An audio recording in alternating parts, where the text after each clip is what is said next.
Laima masa nungaite haiduna school chattaba kuirabani. Khara khajik masado haininglaklabada tumina leiba hainadaba leimani. School su chattaba kuirabadudadi magi kada lairing ngahak sum yanglamlingai pamung nakalda lairiba mamagi phone adu volume tapna khinglai. Ayingbiga phone da wari sanaba loibada ngairibani. Aduna kanano haina khali. Laimagi oinadi phone paide. Adubu mamana kaithal kadaba numiti anambana laimana phone si paibani. Mamana bi amana amuk pau hekta phaurai. Ngasidi mamasu kaithal nganta kumlakpaduda ayingbiga wari sanarambadagi phone du laimagi manakta leiba tanjani. Yenglubada unknown number oiramba aduda ngahak wakhal khallaga mamagi oirambasu yai. Kanano hanglage khanna tapna paikhatli. Hello, kana?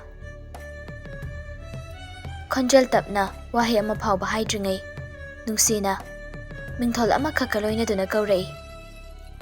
Anghamaja kaurakliba mingau tarakliba khonjal aduda leimana kolna thamliba phone adu kanano khanduna thangdoktuna yengi. Save tawdriba number aduda amuksuna kongda fathamlaga.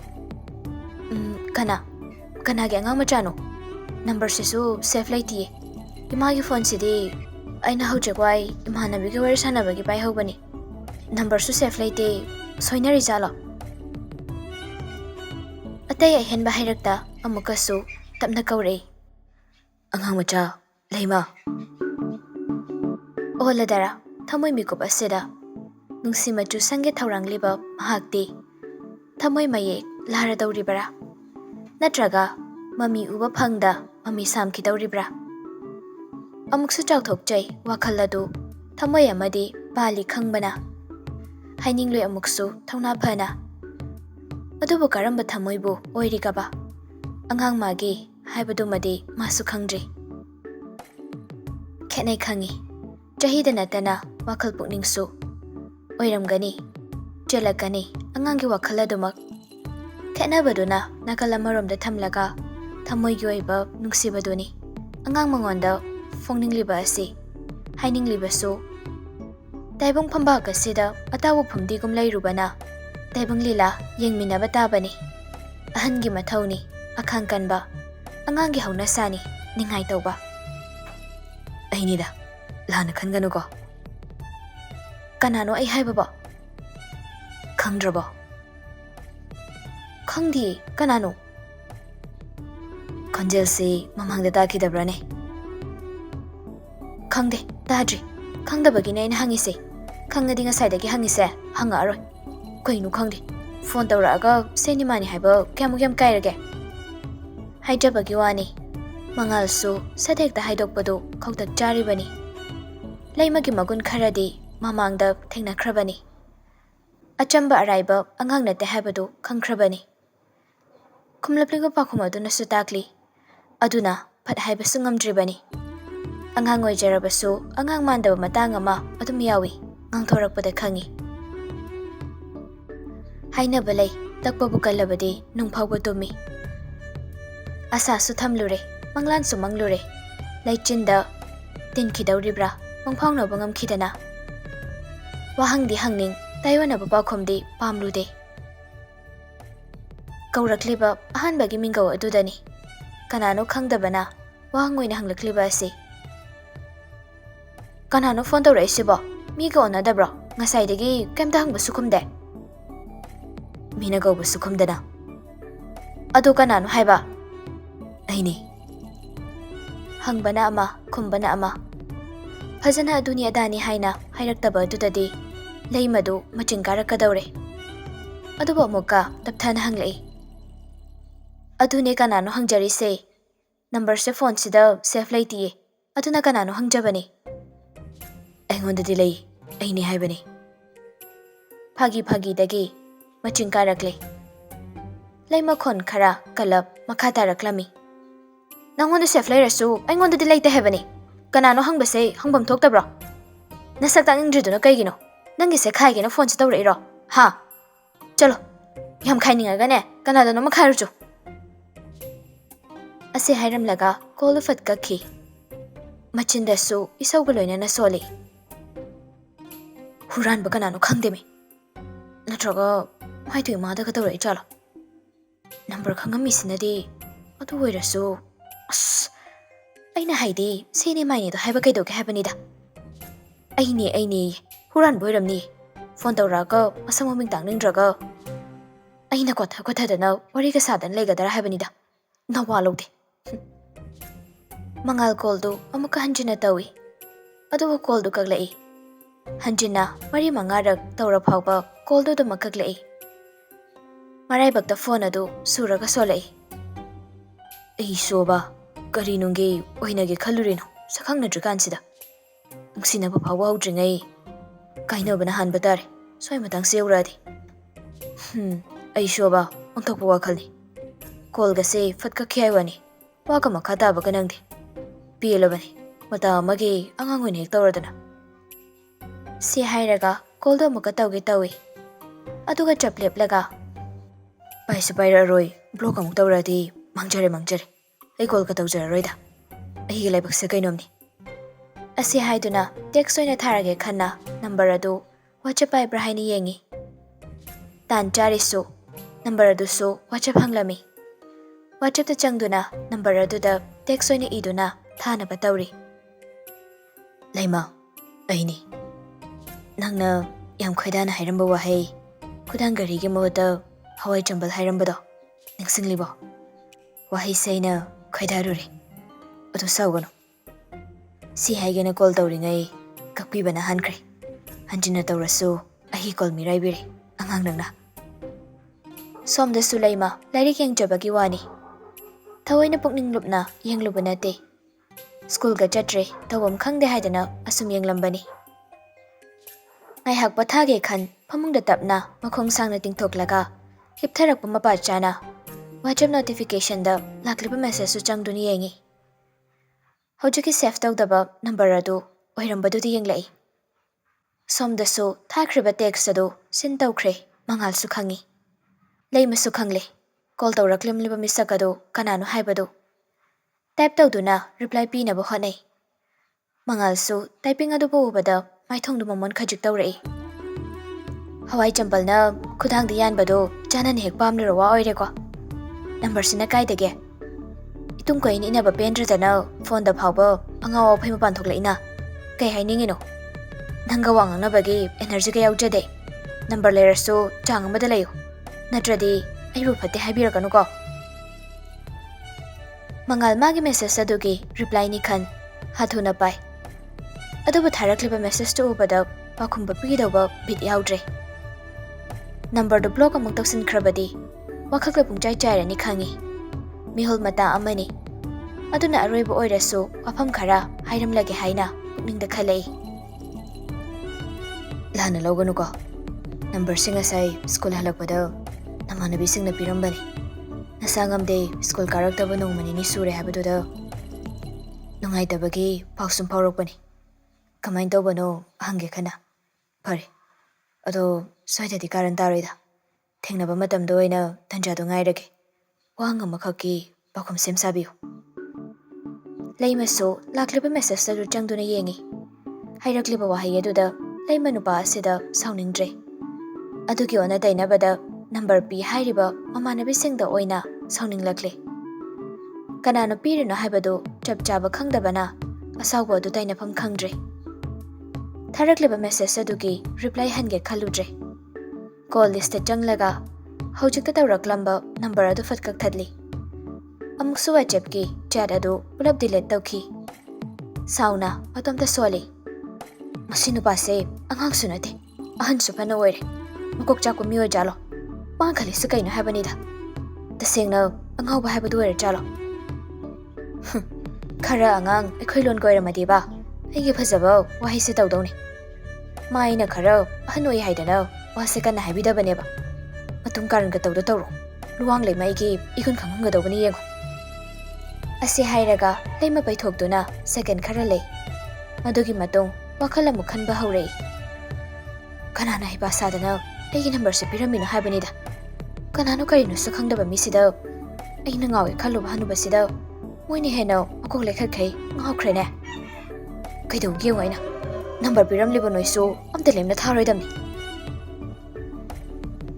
ꯃꯊꯪꯒꯤ ꯅꯨꯃꯤꯠꯅꯤ class ꯃꯅꯨꯡꯗꯅꯤ ꯕꯦꯜ ꯇꯥꯗ꯭ꯔꯤꯉꯩ ꯑꯍꯥꯡꯕ ꯃꯇꯝ ꯑꯗꯨꯅꯤ ꯂꯩꯃ ꯃꯃꯥꯟꯅꯕꯤꯁꯤꯡ ꯑꯗꯨꯗ ꯑꯣꯟꯁꯤꯜꯂꯒ ꯅꯣꯏ ꯃꯔꯛꯇꯒꯤ ꯑꯩꯒꯤ number ꯀꯅꯥꯅ ꯄꯤꯒꯦ ꯃꯃꯥꯟꯅꯕꯤ ꯃꯔꯤꯗꯨ ꯑꯃꯅ ꯑꯃꯗ ꯌꯦꯡꯅꯩ ꯃꯗꯨꯒꯤ ꯃꯔꯝꯗ ꯊꯣꯏꯅ ꯈꯟꯖꯤꯟꯅꯔꯨꯗꯦ ꯂꯩꯃꯅ ꯑꯗꯨꯝꯅ ꯍꯪꯂꯛꯂꯕ ꯑꯁꯤꯗꯗꯤ ꯃꯈꯣꯏ ꯃꯁꯦꯜ ꯌꯦꯡꯅꯔꯝꯃꯤ ꯑꯩꯅ ꯍꯥꯏꯁꯤ ꯇꯥꯗ꯭ꯔꯣ ꯅꯣꯏ ꯑꯝꯇ ꯑꯍꯤꯡꯕꯤꯅ ꯀꯩꯗꯧꯔꯒꯦ ꯄꯤꯗꯦꯗꯨꯗ ꯍꯥꯏꯌꯨ ꯑꯇꯩ ꯍꯪꯉꯛꯀꯅꯨ ꯑꯇꯩꯗꯨ ꯇꯨꯃꯤꯟ ꯇꯨꯃꯤꯟ ꯂꯩ ꯃꯔꯥ ꯂꯩꯔꯨꯔꯕ ꯃꯤꯁꯛꯀꯨꯝꯅ ꯑꯍꯤꯡꯕꯤꯅ ꯑꯣꯏꯅ ꯈꯨꯝꯂꯛꯏ ꯉꯔꯥꯡ ꯑꯩꯈꯣꯏ ꯁ꯭ꯀꯨꯜ ꯍꯜꯂꯛꯄꯗ ꯕꯁ ꯁ꯭ꯇꯦꯟꯗ ꯅꯨꯄꯥ ꯑꯃ ꯂꯩꯔꯝꯃꯤ ꯑꯗꯩ ꯀꯩꯗꯧꯔꯕ ꯑꯗꯨꯗ ꯄꯤꯔꯝꯃꯤ ꯀꯩꯗꯧꯔꯒꯦ ꯑꯗꯨꯕꯣ ꯑꯣ ꯀꯅꯥꯅꯣꯁꯨ ꯈꯪꯗꯕꯗꯨꯗ ꯅꯣꯏꯅ ꯅꯝꯕꯔ ꯍꯦꯛꯇ ꯄꯤꯔꯨꯅꯤꯅꯦ ꯊꯕꯛ ꯌꯥꯝ ꯐꯩꯗꯀꯣ ꯅꯠꯇꯦ ꯑꯩꯅ ꯐꯣꯟꯗꯨ ꯑꯗꯨꯝ ꯄꯥꯏ ꯂꯩꯕꯁꯨ ꯅꯠꯇꯦ ꯅꯣꯏꯁꯨ ꯈꯪꯉꯤ ꯅꯠꯇ꯭ꯔꯣ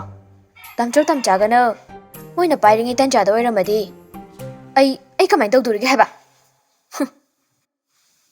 ꯌꯥꯝ ꯈꯪꯅꯕ ꯃꯥꯅ ꯍꯥꯏꯔꯛꯄꯗꯨꯗ ꯄꯤꯈꯤꯕꯅꯤ ꯀꯩꯅꯣ ꯑꯗꯣ ꯅꯪ ꯅꯝꯕꯔꯁꯨ ꯐꯣꯟ ꯔꯤꯁꯦꯞ ꯇꯧꯕꯗ ꯌꯥꯎꯈ꯭ꯔꯦ ꯍꯥꯏꯕꯗꯨꯗ ꯅꯪꯒꯤ ꯃꯔꯝꯗ ꯌꯥꯝ ꯈꯪꯅꯁꯨ ꯋꯥꯔꯤ ꯇꯧꯕꯗꯨꯗ ꯑꯗꯨꯝ ꯄꯤꯔꯨꯕꯅꯦ ꯑꯩꯈꯣꯏꯁꯨ ꯀꯩ ꯍꯥꯏꯕ ꯍꯟꯅꯨꯕ ꯀꯣꯛꯇꯥꯡꯕ ꯃꯥꯅ ꯃꯆꯤꯟ ꯍꯗꯣꯛ ꯊꯤꯔꯤꯅꯤꯅꯦ ꯈꯪꯉꯤꯃ ꯊꯦꯡꯅꯈꯤꯁꯅꯣꯕ ꯌꯥꯔꯦ ꯅꯪꯃꯁꯨ ꯊꯦꯡꯅꯅꯤꯡꯉꯤ ꯋꯥ ꯑꯣꯏꯔꯦ ꯅꯝꯕꯔ ꯄꯤ ꯍꯥꯏꯅꯗꯤ ꯏꯁꯧꯒꯁꯨ ꯂꯥꯡꯂꯦ ꯑꯗꯨꯒ ꯑꯣ ꯑꯩꯒꯤꯁꯦ ꯊꯦꯡꯅꯅꯤꯡꯕꯒꯤ ꯂꯥꯡꯂꯤꯕ ꯏꯁꯧ ꯇꯥꯔꯦ ꯑꯗꯨꯗꯤ ꯅꯠꯇ꯭ꯔꯗꯤ ꯀꯔꯤ ꯂꯧꯈ꯭ꯔꯗꯤ ꯂꯧꯈ꯭ꯔꯦ ꯀꯩꯗꯧꯔꯨꯁꯦ ꯍꯥꯏꯅꯣ ꯑꯗꯨꯕꯨ ꯍꯧꯖꯤꯛ ꯑꯅꯤꯗꯨ ꯇꯞꯅ ꯇꯞꯅ ꯃꯈꯣꯟ ꯀꯟꯈꯠꯅꯔꯛꯏ ꯉꯁꯥꯏꯗꯒꯤ ꯋꯥ ꯂꯥꯡꯉꯥꯡꯗ ꯂꯩꯔꯤꯕ ꯃꯈꯣꯏ ꯑꯍꯨꯝ ꯑꯗꯨꯅ ꯑꯣꯏꯅ ꯑꯅꯤꯗꯨ ꯊꯦꯝꯖꯤꯟꯕꯤꯔꯛꯏ ꯀ꯭ꯂꯥꯁ ꯃꯅꯨꯡꯁꯤꯗ ꯃꯤ ꯂꯣꯏꯅ ꯌꯦꯡꯅꯔꯛ ꯇꯥꯔꯦ ꯈꯟꯅ ꯂꯥꯞꯅ ꯎꯏ ꯂꯥꯞꯅ ꯌꯦꯡꯖꯕꯅꯤ ꯅꯛꯅ ꯎꯔꯕꯁꯨ ꯆꯪꯁꯤꯟꯗꯨꯅ ꯌꯦꯡꯂꯨꯕꯗꯤ ꯉꯝꯖꯗꯦ ꯃꯔꯣꯜ ꯂꯣꯜꯂꯤꯕ ꯊꯃꯣꯏꯒꯤ ꯃꯄꯥꯎ ꯀꯔꯤꯒꯤ ꯈꯪꯕꯤꯗꯕ ꯇꯁꯦꯡꯅ ꯈꯪꯂꯔꯣꯏꯗꯕ ꯃꯤꯅꯨꯡꯁꯤꯔꯥ ꯂꯩꯃ ꯑꯌꯤꯡꯕꯤ ꯙꯅꯧꯕꯤ ꯂꯥꯡꯂꯦꯟ ꯏꯆꯟ ꯃꯈꯣꯏꯁꯨ ꯁꯥꯏꯀꯜꯗ ꯑꯣꯏꯅ ꯁ꯭ꯀꯨꯜ ꯆꯠꯄ ꯍꯧꯔꯦ 10 ꯀꯥꯔꯛꯄ ꯆꯍꯤ ꯇꯪꯈꯥꯏ ꯆꯠꯂꯛꯀꯗꯧꯔꯦ ꯁ꯭ꯀꯨꯜ ꯍꯜꯂꯛꯂꯒ ꯇ꯭ꯌꯨꯁꯟ ꯆꯠꯄꯗꯨ ꯒꯥꯔꯤ ꯉꯥꯏꯊꯣꯛ ꯉꯥꯏꯁꯤꯟ ꯊꯦꯡꯕ ꯉꯟꯕ ꯐꯔꯛ ꯇꯥꯅꯩ ꯍꯥꯏꯗꯨꯅ ꯁꯥꯏꯀꯜꯗ ꯑꯣꯏꯅ ꯆꯠꯄꯅꯤ ꯁ꯭ꯀꯨꯜ ꯍꯜꯂꯒ ꯑꯃꯨꯛ ꯇ꯭ꯌꯨꯁꯟ ꯍꯜꯂꯛꯑꯒ ꯂꯥꯏꯔꯤꯛ ꯄꯥꯔꯒ ꯄꯥꯔꯦ ꯅꯨꯄꯤꯅꯤ ꯃꯤꯔꯣꯜ ꯂꯩꯖꯗꯕ ꯌꯨꯝꯒꯤ ꯊꯕꯛ ꯏꯪꯈꯥꯡ ꯑꯗꯨꯃꯛ ꯃꯔꯩꯔꯝꯒꯅꯤ ꯃꯊꯪ ꯆꯍꯤ 10 ꯊꯥꯒꯗꯧꯔꯤꯕꯅꯤ ꯃꯈꯣꯏ ꯂꯥꯏꯔꯤꯛꯇ ꯃꯥꯏ ꯈꯔ ꯑꯣꯟꯁꯤꯟꯗꯨꯅ ꯍꯣꯠꯅꯕꯒꯤ ꯃꯃꯤ ꯇꯥꯔꯤ ꯅꯣꯡꯖꯨ ꯊꯥ ꯃꯇꯝꯅꯤ ꯀꯨꯝꯒꯤ ꯅꯣꯡꯅꯁꯨ ꯑꯇꯠ ꯑꯈꯝ ꯂꯩꯇꯅ ꯑꯗꯨꯃꯛ ꯆꯨꯔꯤ ꯅꯨꯃꯤꯠ ꯑꯗꯨ ꯃꯃꯥꯟꯅꯕꯤ ꯃꯈꯣꯏ ꯃꯔꯤ ꯁ꯭ꯀꯨꯜ ꯀꯥꯔꯛꯇꯦ ꯂꯥꯡꯂꯦꯟ ꯍꯣꯏꯒꯤ ꯃꯄꯨ ꯂꯩꯈꯤꯗꯕꯒꯤ ꯁꯣꯔꯥꯠ ꯂꯩꯕꯅ ꯃꯤꯔꯣꯜ ꯂꯩꯇꯕꯗꯨꯗ ꯅꯨꯡꯉꯥꯏꯇ꯭ꯔꯗꯨꯅ ꯑꯍꯤꯡꯕꯤꯒ ꯃꯃꯥꯟꯅꯕꯤ ꯑꯇꯩꯒꯗꯨ ꯃꯈꯣꯏ ꯍꯥꯟꯅ ꯇꯧꯔꯒ ꯍꯌꯦꯡꯒꯤ ꯊꯕꯛ ꯂꯣꯏꯁꯤꯟꯕ ꯌꯥꯎꯃꯤꯟꯅꯔꯝꯃꯣ ꯑꯩꯈꯣꯏ ꯄꯨꯂꯞ ꯁ꯭ꯀꯨꯜ ꯂꯦꯞꯄꯗꯨ ꯅꯨꯡꯉꯥꯏꯇꯦ ꯁ꯭ꯀꯨꯜ ꯍꯜꯂꯛꯂꯒ ꯂꯥꯡꯂꯦꯟ ꯍꯣꯏꯗ ꯂꯥꯛꯂꯒꯦ ꯑꯗꯨꯒ ꯍꯌꯦꯡ ꯁꯣꯔꯥꯠꯀꯤ ꯁꯦꯝ ꯁꯥꯕ ꯌꯥꯎꯃꯤꯟꯅꯔꯁꯦ ꯍꯥꯏꯗꯨꯅ ꯂꯩꯃꯈꯛ ꯁ꯭ꯀꯨꯜ ꯀꯥꯔꯛꯄꯅꯤ ꯉꯁꯤꯗꯤ ꯁꯣꯝꯗꯅ ꯑꯃꯨꯛ ꯂꯩꯃ ꯅꯣꯡ ꯃꯔꯛꯀꯗꯨꯗ ꯃꯈꯨꯠ ꯅꯥꯝꯃꯅ ꯁꯥꯇꯤꯟꯗꯨ ꯄꯥꯏꯔꯒ ꯃꯈꯨꯠ ꯅꯥꯝꯃ ꯑꯃꯅ ꯁꯥꯏꯀꯜꯒꯤ ꯍꯦꯟꯗꯜꯗꯨ ꯄꯥꯏꯔꯒ ꯁ꯭ꯀꯨꯜ ꯍꯜꯂꯛꯄꯒꯤ ꯂꯝꯕꯤꯗ ꯊꯧꯗꯨꯅ ꯂꯥꯛꯏ ꯃꯈꯨꯠ ꯅꯥꯝꯃꯈꯛ ꯁꯥꯏꯀꯜ ꯍꯦꯟꯗꯜ ꯄꯥꯏꯕꯅꯤꯅ ꯅꯣꯡ ꯆꯣꯠꯀꯗ꯭ꯔꯥ ꯑꯃꯨꯛ ꯈꯟ ꯁꯥꯏꯀꯜ ꯃꯃꯥꯏꯗꯨ ꯑꯃꯨꯛ ꯐꯦꯔꯦ ꯐꯦꯔꯦꯁꯨ ꯍꯥꯏꯔꯤ ꯁ꯭ꯀꯨꯜ ꯒꯦꯠꯇꯒꯤ ꯈꯖꯤꯛ ꯊꯧꯗꯣꯔꯛꯄꯒ ꯂꯝꯕꯤ ꯃꯌꯥꯏꯗ ꯏꯁꯤꯡ ꯇꯨꯡꯗꯨꯅ ꯂꯩꯔꯤꯕ ꯀꯣꯝ ꯑꯃꯗ ꯌꯥꯡꯇꯛ ꯊꯧꯔꯛꯂꯤꯕ ꯇ꯭ꯔꯛ ꯑꯃꯅ ꯈꯪꯍꯧꯗ ꯊꯧꯗꯔꯛꯄꯗ ꯅꯥꯀꯜꯗ ꯁꯥꯏꯀꯜ ꯊꯧꯖꯔꯤꯕꯤ ꯂꯩꯃꯒꯤ ꯃꯁꯥꯗ ꯄꯨꯂꯞ ꯀꯥꯞꯁꯤꯜꯂꯝꯂꯒ ꯊꯧꯗꯨꯅ ꯆꯠꯈ꯭ꯔꯦ ꯂꯩꯃꯁꯨ ꯈꯪꯍꯧꯗ ꯏꯁꯤꯡꯅ ꯈꯪꯀꯥ ꯀꯥꯞꯁꯤꯜꯂꯛꯄꯗꯨꯗꯗꯤ ꯃꯁꯥꯗꯨ ꯁꯥꯏꯀꯜ ꯑꯗꯨꯒ ꯁꯥꯇꯤꯟ ꯑꯗꯨꯒꯅ ꯉꯥꯛꯄ ꯉꯝꯍꯧꯗ꯭ꯔꯦ ꯁꯥꯏꯀꯜꯒ ꯀꯩꯒ ꯄꯨꯂꯞ ꯅꯥꯀꯜꯗ ꯍꯧꯔꯤꯕ ꯄꯨꯡꯊꯣꯜ ꯄꯥꯟꯕꯤ ꯑꯃꯗ ꯌꯩꯁꯤꯟꯈ꯭ꯔꯦ ꯅꯣꯡ ꯃꯔꯛ ꯑꯗꯨꯗ ꯄꯥꯡꯒꯜꯁꯨ ꯌꯥꯎꯈꯤꯗ꯭ꯔꯦ ꯃꯈꯨꯠ ꯑꯅꯤꯅ ꯁꯥꯏꯀꯜ ꯍꯦꯟꯗꯜꯗꯨ ꯄꯥꯏꯕ ꯑꯣꯏꯔꯝꯂꯕꯗꯤ ꯈꯔꯁꯨ ꯐꯔꯝꯒꯗꯧꯕꯅꯤ ꯑꯗꯨꯕꯨ ꯎꯄꯥꯏ ꯂꯩꯈꯤꯗꯕꯅꯤ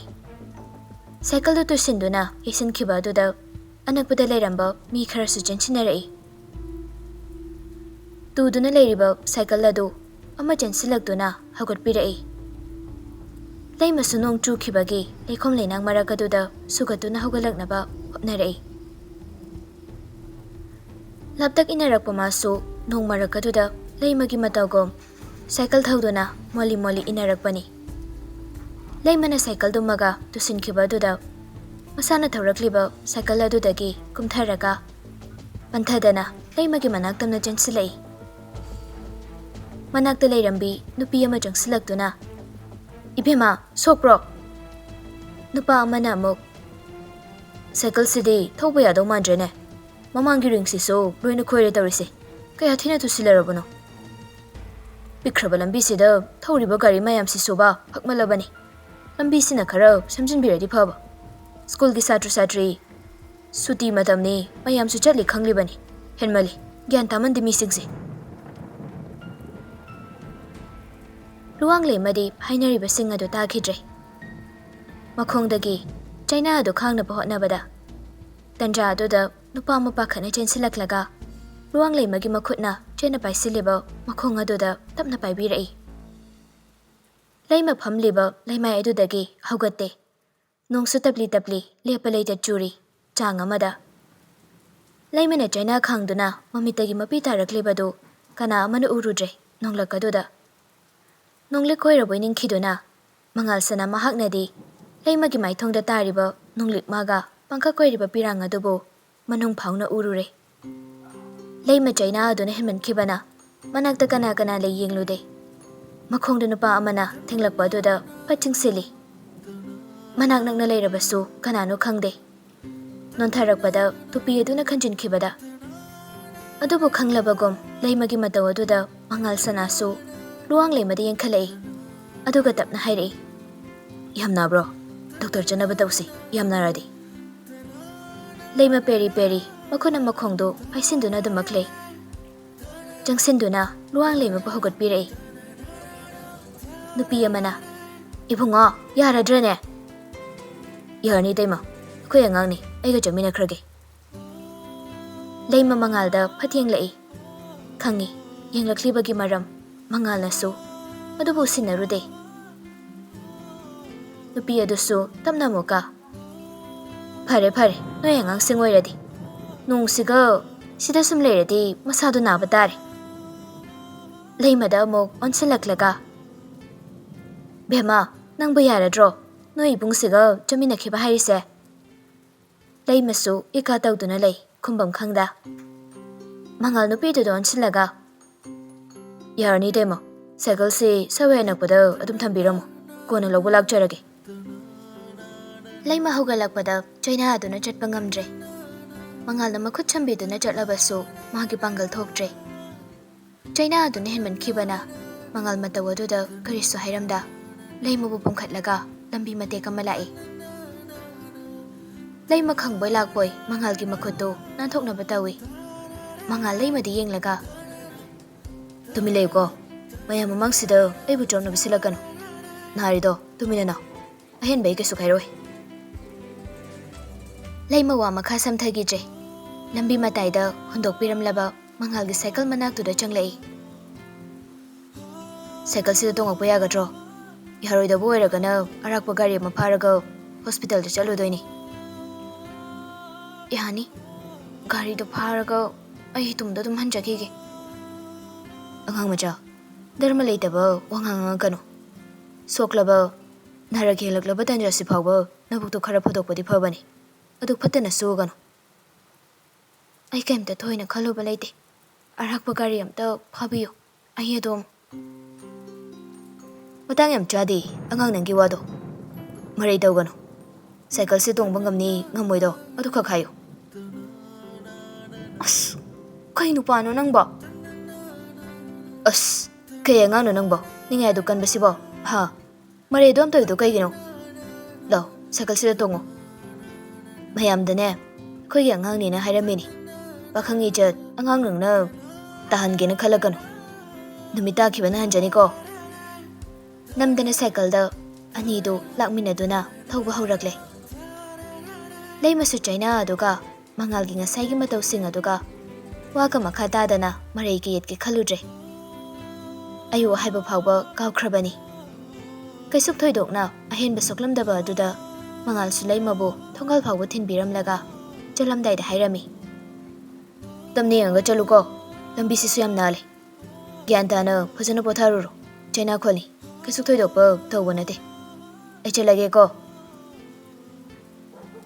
leimana wa mata haidringai mangal cycle thauduna nongmarak aduda adumuk chatkhre leima yum yaurakpaga mapaga hana thengnaduna machagi sokliba makhong adu yengbirami kainu tombe nongmarak sida nangbu yenglaga lakpa yadro gari achouba thaukradi cycle thauraga lambi tu chachaba khoidi makhoi hi mamitane tumid oina uraba khangde asumna leimasu achorpa mafi marol adu hongdoklaga magi kada changduna phamung machida tumin phamduna lei wakhal adusu ngahakta mathau lepkhidre ngasigi mitmangda ukhiba mangalgi matau ngahak aduda yena khiba mare tawna khiba awayakom ningsinglaga angaubigom nokningba phaurai hojikta matang chade khanglaktuna leima matomta nokthorai tanja kaina nakalda leiramliba phone adusu ringking lei leima noklamba adu chapleplaga kaisuk tawdaba saduna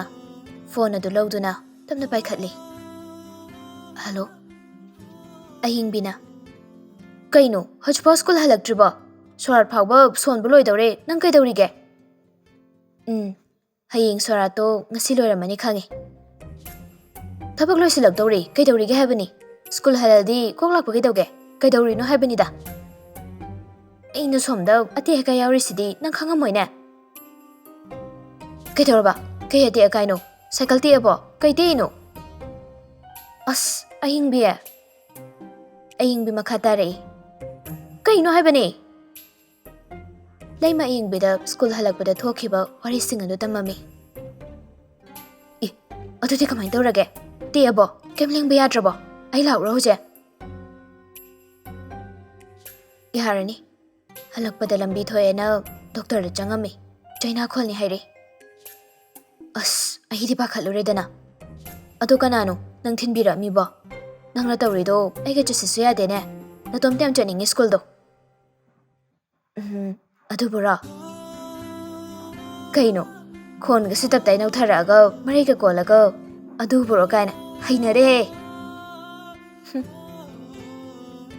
aying bi khanglaw lawrei kaino he soktana nadana leyede hai adu ga irang tawdana uma na hai do wari ko khair pukai dogena leimasu sauri ho hanubado aduna yum phawa thilammiba kaino khangde si hairi pharini ne aying bi tumina nge haklei aduga tapna hanuba haidi kana as khangrabo sak phajabi no mayam changdana aigi number pithom banu pado aying bi khangrok nok thorai leimasu ikai boy chinthira kani ko kai junok ninga yauge siga wari sida kai haikraba dudi mangonda kai haide kai haidorige nayum phausu thinbiramaga aduga kemta so haikidaba sono chui khalamba tare ni nangba ai sunga haktoda haigada wa haido tholakti aduna kem hayaudre mana budi hairami number leidaine yam thuna call tawraga hayo kai hairodono ibo kaino ngaurakanu ko mina soklido doctor da kapubidana mayum phausu thinbiramlaga kaisuk haide haise kaino habanida kari nupino nangbo andu yengbi kai haidoino da nongma thengnabado oina ai phajana hairage nangbuna chinyam kandaine yam haidaine thagat wahai ama ani hairambasu yaidana aduni yam lurise ngasai se khara mari dawkhrabani thank you habadu luradi I love you haijelo adedi nang chinthirani hayo ko nang hainingba ma hekta ai thame ngasido nang la anu yare hayeng do ngamadi lakpa yabre yengo hairam laga aying bidu kolpat kakhi leimasu aying mina kol du thamkhibaga nai hak tumin lei leima matom da taphum khangdre aying bina karan tarambaga wakhal ga khanbam thokdre adubu mana wa amata haikidabadu phajamandre haiba matom ta hujikta da khangjarakle leima wakhal asum khalambadagi phone do muk pairaga koyeng yengi ngai hak leima do machinda murum somba haurai ꯅꯝꯕꯔꯗꯣ ꯉꯔꯥꯡ ꯅꯍꯥꯟꯇꯅꯤ call ꯇꯧꯔꯛꯑꯝꯃꯤꯗꯣ꯫ ꯋꯥꯆꯦꯞꯇ ꯆꯪꯗꯨꯅ ꯑꯃꯨꯛꯁꯨ ꯌꯦꯡꯂꯨꯏ, ꯊꯤꯕ ꯈꯪꯗ꯭ꯔꯦ꯫ ꯂꯩꯃ ꯎꯄꯥꯏ ꯂꯩꯇ ꯐꯣꯟꯗꯨ ꯅꯥꯀꯜꯗ ꯐꯠ ꯂꯪꯁꯤꯟꯗꯨꯅ ꯊꯝꯃꯤ꯫ ꯐꯪꯗ꯭ꯔꯦ ꯊꯤꯔꯤꯕ ꯑꯗꯨ ꯀꯔꯝꯅꯗꯤ ꯐꯪꯗꯧꯔꯤ? ꯉꯥꯏꯍꯥꯛꯀꯤ ꯋꯥꯈꯜꯗ ꯈꯟꯊꯗꯅ ꯁꯥꯎꯅꯤꯡꯕ ꯀꯩꯑꯣꯏ ꯃꯉꯥꯜꯒꯤ ꯅꯝꯕꯔꯗꯤ ꯃꯥꯅ ꯂꯣꯏꯅ ꯀꯛꯈ꯭ꯔꯕꯅꯤ꯫ ꯑꯗꯨꯗꯁꯨ ꯅꯠꯇꯅ ꯋꯥꯆꯦꯞꯇ ꯃꯦꯁꯦꯖ ꯊꯥꯔꯛꯄꯗꯨ ꯐꯥꯎꯕ ꯆꯦꯠ ꯀ꯭ꯂꯤꯌꯔ ꯇꯧꯊꯣꯛꯇꯨꯅ ꯄꯨꯂꯞ ꯗꯤꯂꯦꯠ ꯇꯧꯈꯤꯕꯅꯤ꯫ ꯃꯗꯨꯒꯤ ꯃꯇꯨꯡ ꯅꯣꯡꯃꯇ ꯄꯥꯎꯁꯨ ꯐꯥꯎꯔꯛꯈꯤꯗꯦ꯫ ꯀꯅꯥꯗ ꯀꯔꯝ ꯍꯪꯂꯨꯅꯤ? ꯃꯤꯀꯨꯞꯁꯤꯗꯅ ꯃꯥꯅ ꯑꯣꯏꯅ ꯃꯉꯥꯜꯒꯤ ꯅꯝꯕꯔ ꯑꯗꯨ ꯀꯥ ꯍꯦꯟꯅ ꯄꯥꯝꯂꯛꯂꯦ꯫ ꯃꯆꯤꯟ ꯊꯤꯗꯨꯅ ꯑꯣꯏꯗꯕ ꯉꯥꯡꯗꯨꯅ ꯃꯥꯒꯤ ꯅꯝꯕꯔ ꯂꯧꯏ ꯍꯥꯏꯅ ꯁꯥꯎꯅꯤꯡꯂꯝꯕꯒꯤ ꯃꯍꯨꯠ ꯃꯉꯥꯜꯒꯤ ꯅꯝꯕꯔ ꯑꯁꯤ ꯀꯅꯥꯗꯒꯤ ꯂꯧꯕ ꯌꯥꯏ, ꯀꯅꯥꯗ ꯍꯪꯅꯤ? ꯑꯣꯏꯗꯕ ꯉꯥꯡꯂꯒ ꯃꯥꯁꯨ ꯍꯨꯔꯥꯟꯕꯤ ꯑꯣꯜꯂꯁꯤꯔꯥ ꯍꯥꯏꯕ ꯐꯥꯎꯕ ꯉꯥꯏꯍꯥꯛ ꯑꯁꯤꯗ ꯈꯜꯂꯛꯏ꯫ ꯑꯣꯏꯍꯜꯂꯁꯤꯔꯥ ꯃꯥꯟꯅꯕ ꯋꯥꯈꯜ, ꯐꯥꯎꯍꯜꯂꯁꯤꯔꯥ ꯆꯞ ꯃꯥꯟꯅꯕ ꯊꯃꯣꯏꯒꯤ ꯏꯍꯨꯜ ꯃꯥꯁꯨ, ꯈꯜꯍꯜꯂꯁꯤꯔꯥ ꯊꯃꯣꯏꯗ ꯃꯥꯒꯤꯁꯨ ꯃꯃꯤ ꯑꯃ, ꯌꯦꯡꯅꯤꯡꯍꯜꯂꯁꯤꯔꯥ ꯂꯥꯛꯀꯗꯕ ꯃꯥꯏꯀꯩ ꯃꯥꯕꯨ, ꯄꯨꯍꯟꯈ꯭ꯔꯁꯤꯔꯥ ꯄꯨꯔꯤꯕ ꯏꯔꯩ ꯑꯗꯨꯒꯤ ꯃꯥꯏꯀꯩꯗ? ꯀꯔꯝ ꯇꯧꯅꯤ? ꯀꯔꯤ ꯑꯣꯏꯅ ꯍꯥꯏꯗꯣꯛꯂꯁꯤꯔꯥ? ꯈꯥꯝꯂꯨꯁꯤꯔꯥ ꯃꯇꯥꯡ ꯆꯥꯗ꯭ꯔꯤ ꯈꯟꯅꯕꯨ? ꯊꯃꯣꯏꯅ ꯂꯦꯞꯄ ꯐꯤꯔꯦꯞꯅ ꯑꯔꯣꯏꯕ ꯑꯣꯏꯒꯗꯧꯔꯤꯕ꯭ꯔꯥ?